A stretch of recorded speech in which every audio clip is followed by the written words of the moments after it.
Hello and namaste. Welcome to Temples, Books and Science. So far, in these series of videos on quantum physics and Vedanta, I have explored the similarities between Advaita Vedanta and quantum physics. In this video, I want to talk about the highest teaching of Advaita Vedanta. The term Advaita means one and only. Advaita says there is only one reality, which is consciousness. There is no second thing. Nothing else exists. This consciousness is called Brahman. The entire universe is just a projection of this consciousness. There are no divisions in this world. There is only consciousness. All the variety and vastness we experience is just an illusion created by the deluding power of consciousness. Having said this, Vedanta makes a really mind blowing assertion. This consciousness which creates the universe is you, Tat Tvam Asi. You are Brahman. You are the consciousness which creates the universe. Aham Brahmasmi. I am Brahman. These statements that reveal the unity of Brahman and self are called Mahavakyams. They are strewn throughout the Upanishads. They represent the culmination of all the knowledge of Vedas, the zenith of its teachings, the ultimate truth. Upanishads make these assertions with supreme confidence. They are neither tentative nor they tiptoe around its implications. Listen to this emphatic and self-assured proclamation from Kaivalya Upanishad. Mayyeva sakalam jatam mayi sarvam pratishtitam mayi sarvam layam yati tad brahmadvayam asmyaham. Everything emerges from me. Everything is established in me and everything resolves into me. I am that Brahman, the consciousness that creates the universe. On the face of it, this looks like an absurd statement.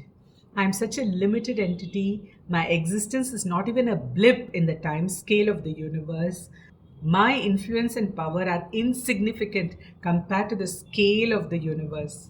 How can anyone in their right mind claim that I create the universe and sustain it? Now, let us try to understand this using the analogy of space. In my previous video, we saw that consciousness is like space, a single, all pervading entity without any divisions. The tiny little space that your body occupies and the space occupied by galaxies is one undivided space. Space is just one. There are no multiple spaces. It cannot be divided like you divide a cake or a pizza. Space remains untouched, unchanged, and indivisible, regardless of what it contains. Here is an excerpt from my previous video to jog your memory. Whenever we talk about consciousness and you are finding it hard to wrap your head around it, think about space. Something which contains everything but untouched by what it contains. The flaming stars don't burn it, no filth can dirty it, no beauty can enhance it. Now, imagine there is a street with many buildings. What are these buildings actually? They are things that make it seem like the space is divided and contained within their walls. Now imagine that the space within the building wrongly assumes that it is the building. It superimposes all the limitations of the building onto itself. This space thinks, I am this building, I am this tall and I weigh so much. When a building next door is demolished, it is frightened and thinks it's going to die too. As the years pass and its paint wears off and walls lose their strength, space is saddened by the aging and ill health. All its pain and insecurity is because of this confusion. Vedanta says this is exactly the confusion that we have about our identity. I have wrongly identified myself with this body and mind. I have superimposed on myself the limitations of the body and mind, like birth, growth, old age, and death. This is the cause of all my suffering. So, what does space have to do to escape its pain and suffering? All it has to do is to recognize that it is not this mortal and limited building. It is the all pervading space, limitless and immortal. Whatever happens to the building does not affect it at all. Buildings will come and go, but the space will remain unchanged, eternal, and immortal. In fact, it is not space that resides inside the building, it is the other way round. All the buildings in the world exist in space. When it understands this truth, space can proudly proclaim, the whole universe is born out of me, is sustained by me, and even after everything in the universe disappears, I will continue to exist. मय्येव सकलं जातं मयि सर्वं प्रतिष्ठितं मयि सर्वं लयं याति तद् ब्रह्माद्वयमस्म्यहम्. Vedanta says that all it takes to be liberated is to change our perspective. I am not this body and mind. I am consciousness. This body and mind can disappear, but I will continue. The whole universe exists because of me. When Vedanta says, I am Brahman, Aham Brahmasmi, it means that the consciousness that manifests in your body and mind is the all pervading consciousness that creates the universe. There are a few important things that we need to understand before we move further. First, we should not make the mistake of thinking that our consciousness is a small part of the all pervading consciousness. We should remember that space cannot be divided. Just because you built 4 walls, it does not mean you have divided the space. You cannot say there is a small space within the wall, there is a large space outside the wall. This division is just an illusion created by the wall. Nothing can divide space. Similarly, consciousness too cannot be divided. You are and will always be that all pervading consciousness.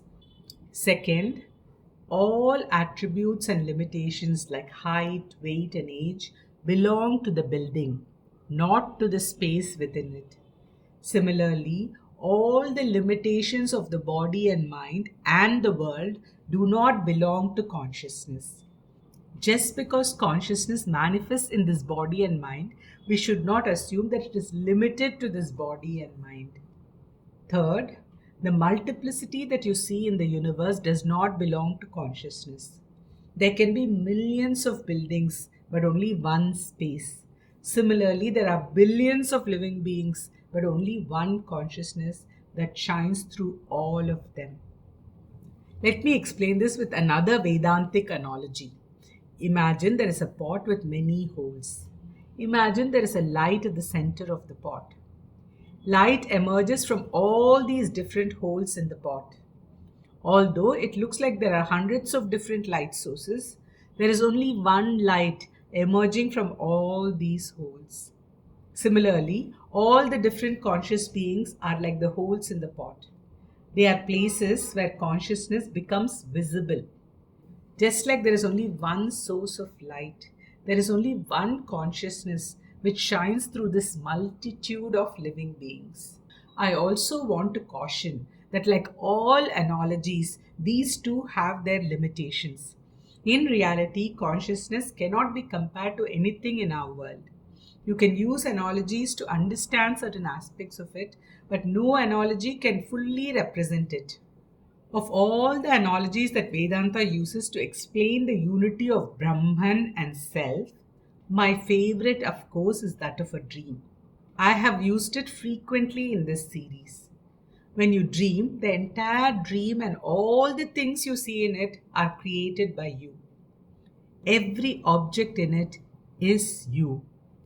Yet, the deluding power of your sleep makes you believe that this world exists outside of you.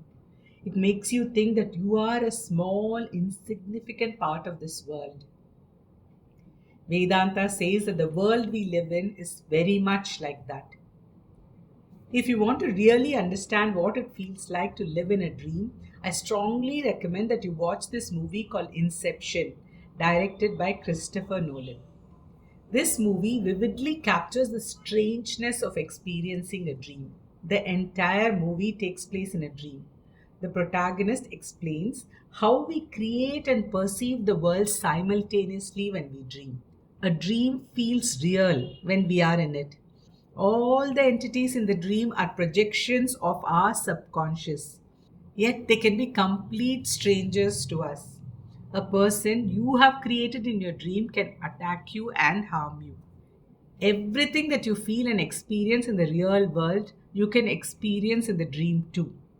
He also describes a state of limbo where we are caught up in an endless dream from which we can never wake up. This is very similar to how Vedanta describes our world, a vivid and endless dream which feels real.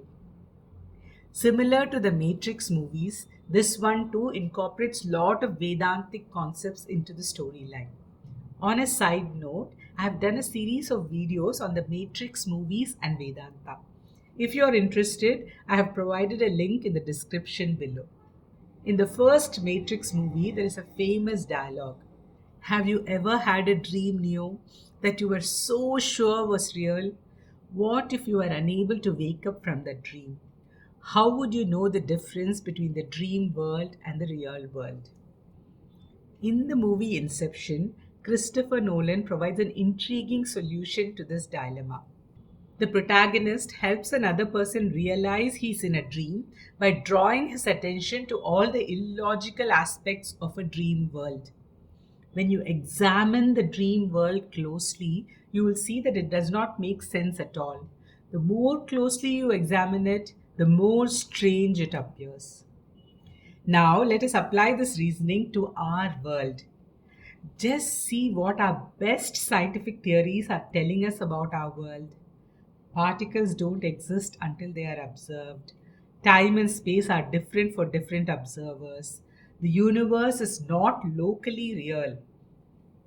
All these years of scientific research has revealed one important truth, that nothing about the universe makes sense.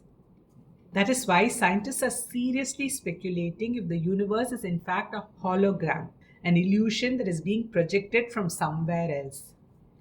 I believe this convergence of science and Vedanta has profound implications to mankind. A few hundred years ago, science disconnected from consciousness and focused its entire attention on the material world. As a result, our understanding of the material world has increased dramatically. This has helped us gain immense control over the world.